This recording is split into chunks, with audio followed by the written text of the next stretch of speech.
পর্যায়ে আমি আপনাদের শেখাবো কিভাবে এপিআই কে সিকিউর করতে হয়। তো পুরো প্রজেক্ট জুড়েই অনেক জায়গায় আমরা এপিআই কে সিকিউর করার জন্য অনেক ধরনের ব্যবস্থা নিব, বা শুরুর দিকে যেহেতু আমরা প্রজেক্টটা সেট আপ করছি কিছু বেসিক সিকিউরিটি আমরা মেনটেন করতে যাচ্ছি, এবং সেই জন্য দুইটি প্যাকেজ ব্যবহার করব। একটি হচ্ছে এক্সএস ক্লিন দেখতে পাচ্ছেন, এবং অন্যটি হচ্ছে express rate limit. So cross scripting site clean এই প্যাকেজের সাহায্যে আমরা এটা হ্যান্ডেল করব। আপনারা চাইলে গুগল করে এই প্যাকেজ সম্পর্কে আরও জেনে নিতে পারেন। এক্সপ্রেস রেট লিমিট যেই প্যাকেজের সাহায্যে আমরা কি করতে পারবো, একটা লিমিট সেট করতে পারবো যে একটা রাউটে এক মিনিটের মধ্যে বা 5 মিনিটের মধ্যে বা 10 মিনিটের মধ্যে এতগুলো রিকোয়েস্ট পাঠাতে পারবে সর্বোচ্চ, সেটা আমরা মেনটেন করতে পারবো। ধরা যাক কেউ লগ ইন করতে যাচ্ছে আমার সার্ভারে, তো কিছু লগ ইন ইনফরমেশন দিয়ে সে চেষ্টা করছে, প্রথমবার সেটা ইনকারেক্ট, আবার চেষ্টা করছে, এরকম মিনিটের মধ্যে 1000 বার চেষ্টা করছে। সো যেটা আমরা অবশ্যই সেই সুযোগটা দেব না এখানে। ফর এন এক্সাম্পল, আমি হয়তো মিনিটে 5 বার সুযোগ দেব, কারণ অনেক সময় মেশিন রয়েছে, সেই অটোমেটিক মেশিনের সাহায্যে বা রোবটের সাহায্যে কেউ চাইলে কি করতে পারবে, হ্যাক করার জন্য 1000 বার বা এখানে 1 মিনিটের মধ্যে ধরা যাক 80 বার রিকোয়েস্ট পাঠালো ডিফারেন্ট ইনফরমেশন দিয়ে, ডিফারেন্ট ইমেল এবং পাসওয়ার্ড দিয়ে। সেই সুযোগ কিন্তু আমরা দেব না। আমরা মিনিটে সর্বোচ্চ 5 বার বা 6 বারের মতো একটা অ্যাক্সেস দিব যে এতবার এই রাউটে রিকোয়েস্ট পাঠাতে পারবেন। তো চলুন সেটা আমরা দেখি কিভাবে করতে হয়। প্রথমে এই প্যাকেজটা আমি ইনস্টল করে নিচ্ছি ক্রস সাইট স্ক্রিপ্টিংয়ের জন্য। খুবই ইজি একটা প্যাকেজ। এইখানে দেখতে পাচ্ছেন ক্রস সাইট স্ক্রিপ্টিং ক্লিন নামে যে প্যাকেজটা রয়েছে, একটি মিডলওয়্যার যেটা সাহায্যে আমরা ইউজার ইনপুট যেটা আসে পোস্ট বডির মধ্যে সেটাকে স্যানিটাইজ করতে পারি। তো চলুন আমরা এটা ব্যবহার করে নিই। এখান থেকে আমি জাস্ট এটাকে কপি করে নিচ্ছি, এখানে আমি ইনস্টল করে নিচ্ছি। That's all. ইনস্টল করার পর ব্যবহারটা খুবই সহজ। অবশ্যই আমরা আমাদের app.js এটা ব্যবহার করব। প্রথমে এটাকে রিকোয়ার করে নিতে হবে এবং দেন মিডলওয়্যার হিসেবে ব্যবহার করতে হবে। তো অলরেডি আমরা মিডলওয়্যার হিসেবে কীভাবে ব্যবহার করতে সেটা তো শিখেই নিয়েছি, চলুন সেই কাজটা আমরা করে নেই। তো এইখানে আমি app.use-এর মাধ্যমে জাস্ট এই জায়গায় এটা বসিয়ে দিচ্ছি। আমি এখানে বলে দিচ্ছি যে প্যাকেজটা আমি ইনস্টল করেছি সেটাকে ব্যবহার করতে যাচ্ছি।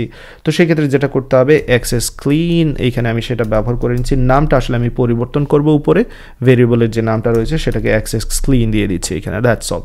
তো হয়ে গেল এই প্যাকেজটা ব্যবহার করা। এবার চলুন পরবর্তী প্যাকেজ, যেটা খুবই ইম্পর্টেন্ট একটা প্যাকেজ, সেটা আমরা এবার ব্যবহার কীভাবে করতে হয় সেটা দেখে নেই।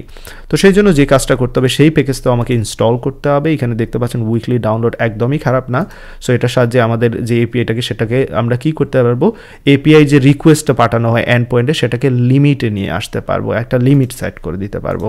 তো এখানে সেই প্যাকেজটা আমি ইনস্টল করে নিচ্ছি।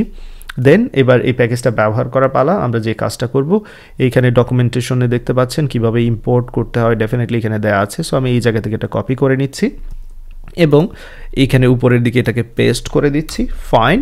এবার এই রেট লিমিটটাকে কিভাবে আমরা এখানে ব্যবহার করব সেটা হচ্ছে কোয়েশ্চেন। তো এটাকে আমরা খুব সহজেই ব্যবহার করতে পারি। আমি প্রথমে যে কাজটা করব, এইখানে রেট লিমিটটা আমি আগে ক্রিয়েট করে নেব, যে কতটা রিকোয়েস্ট চাচ্ছি পার মিনিটে সেটা আমরা ক্রিয়েট করে নিতে চাচ্ছি। সো এখানে বলে দিচ্ছি রেট লিমিটার, যে কোনো নাম দিতে পারেন। আমি জাস্ট একটা ভেরিয়েবল তৈরি করছি এবং উপরে যে প্যাকেজটা ইনস্টল করেছি সেই ফাংশনটা আমি এখানে ব্যবহার করব, রেট লিমিট নামে যে ফাংশনটা, এবং তার মধ্যে আমরা কিছু সেট আপ করতে যাচ্ছি। প্রথম যেই সেট আপটা করতে যাচ্ছি, এইখানে যা আমি করছি সব কিছুই ডকুমেন্টেশন রয়েছে। সো আপনারা চাইলে ডকুমেন্টেশনটা পড়ে নিতে পারেন। আমি উইন্ডো এমএস, যার মাধ্যমে বলে দিব যে কত সময়, আমি সময়টা ডিফাইন করে দিতে যাচ্ছি। ধরা যাক আমি 1 মিনিট বলতে চাচ্ছি, তো বাই ডিফল্ট এখানে মিলি সেকেন্ডে থাকে, সেটাকে মিনিটে কনভার্ট করতে যাচ্ছি প্রথমে। সো 60 সেকেন্ড অ্যান্ড দেন 1000 এর সাথে গুণ দিচ্ছি। তো এখানে কি হচ্ছে, এটা কিন্তু আমি এখানে মিনিটে এটাকে কনভার্ট করে নিয়েছি। এতটুকুর মাধ্যমে আমি 1 মিনিট সেট করেছি। ওকে। সো এটা মিলি সেকেন্ডে থাকে, প্রথমে আমি এটাকে সেকেন্ডে নিয়ে আসলাম, সেকেন্ডে নিয়ে আসার পর 60 সেকেন্ডে 1 মিনিট হয়, সেটা এখানে বলে দিচ্ছি। That's all. দেন আমি ম্যাক্সিমাম কতগুলো রিকোয়েস্ট পাঠাতে পারবো সেটা কিন্তু এখানে বলে দিতে পারি। ম্যাক্সিমাম আমি মিনিটে ধরা যাক 5 বার রিকোয়েস্ট পাঠাতে পারবো। That's all. অ্যান্ড দেন যদি অতিরিক্ত 5 বারের অতিরিক্ত মেসেজ দিয়ে থাকি, আমি রিকোয়েস্ট পাঠাই, সেক্ষেত্রে একটা মেসেজ আমি এখানে দিয়ে দিতে পারি। সো মেসেজটা বলে দিচ্ছি যে too many requests from this API, from this IP, request from this IP, please try again later, that's all. So এবার আমার এটা তৈরি করা হয়ে গেল, যা যা সেট আপ করার দরকার সেটা এবার আমরা কি করতে পারবো, আমাদের পুরো প্রজেক্টে ব্যবহার করতে পারবো। তো একটা মিডল ওয়্যার আমরা তৈরি করে নিচ্ছি app.use-এর মাধ্যমে, এবং সেই জায়গায় এটাকে আমি পাস করে দিচ্ছি।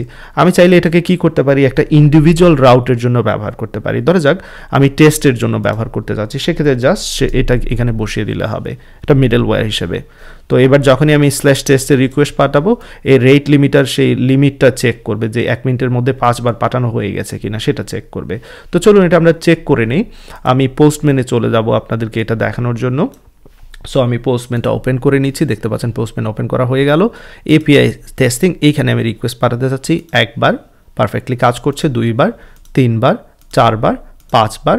এবার 6 নম্বর বার যখনই আমি রিকোয়েস্ট পাঠালাম, তখনই দেখতে পাচ্ছেন যে too many requests from this IP, please try again later. So এই মেসেজটা কোথা থেকে আসছে, এই যে আমরা যে সেট আপটা করে নিয়েছি। তো আমি আসলে এটা শুধু এটার জন্য চাচ্ছি না, সবার জন্য চাচ্ছি। তাই যেটা করতে হবে, app.use-এর মধ্যে আমার এই রেট লিমিটারটাকে ব্যবহার করতে হবে। সো রেট লিমিটার যেটা আমরা তৈরি করেছি, সো আমার মনে হয় ভেরিয়েবলের নাম ছিল রেট লিমিটার, এক্স্যাক্টলি। সো এখানে রেট লিমিটারটাকে আমি অ্যাসাইন করে দিলাম। এবার যতগুলো রাউট রয়েছে সেই রাউটগুলোতে ম্যাক্সিমাম আমি 5 বার রিকোয়েস্ট পাঠাতে পারবো মিনিটে। সো আশা করি এটা বুঝতে পেরেছেন কিভাবে এপিআইকে সিকিউর করতে হয় এই দুইটি প্যাকেজের মাধ্যমে। অবশ্যই যেমনটা বলেছি, পুরো প্রজেক্ট জুড়ে আমরা লগ ইনের জন্য যেমন জেসন ওয়েব টোকেন ব্যবহার করব, রিফ্রেশ টোকেন হয়তো ব্যবহার করব, অনেক কিছুই ব্যবহার করব স্টেপ বাই স্টেপ। বাট এটা ইনিশিয়ালি আমাদের অনেক সাহায্য করবে। এই বেসিক সেট আপটা অলরেডি অনেক পাওয়ারফুল একটা সেট আপ আমরা করে নিয়েছি।